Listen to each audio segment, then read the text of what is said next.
जय सिया राम। मित्रों, आज मैं आपको बताने जा रहा हूँ कि किस प्रकार से कर्म का महत्व है। सत्कर्म, यज्ञ, इनको किस प्रकार से करना चाहिए, इस बारे में आज हम आपसे चर्चा करेंगे।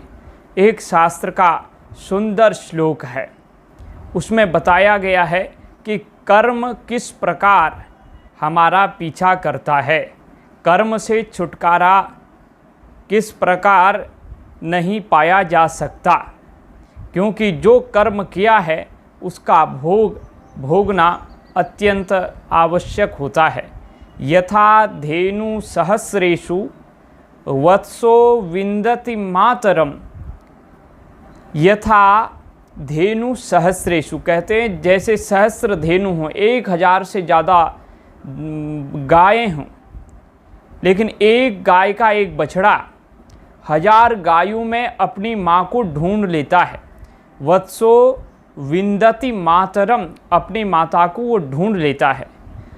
तथा पूर्व कृतम कर्म, उसी प्रकार कहते हैं पूर्व में किए हुए कर्म कर्तार मनुगच्छति।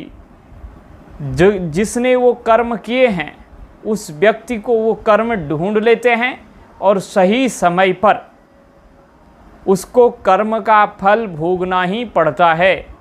इसलिए शास्त्रकारों ने कहा है जैसा किया है वैसा भोगना ही पड़ेगा।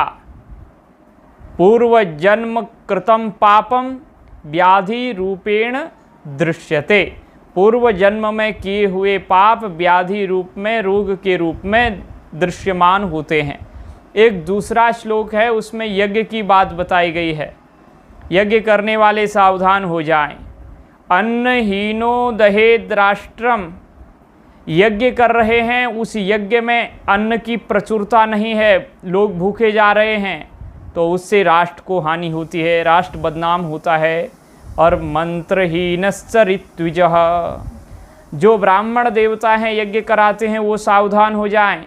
जो भी यज्ञ कराते हैं उनको मंत्र आना चाहिए, नहीं तो ऋत्विजों को हानि पहुँचेगी, ब्राह्मणों को हानि लगेगी।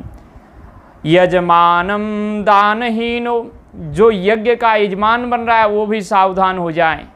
अगर दक्षिणा नहीं दे पाते हैं तो यज्ञ मत कराओ। यज्ञ करा रहे हो तो दान करना पड़ेगा, दक्षिणा देनी पड़ेगी।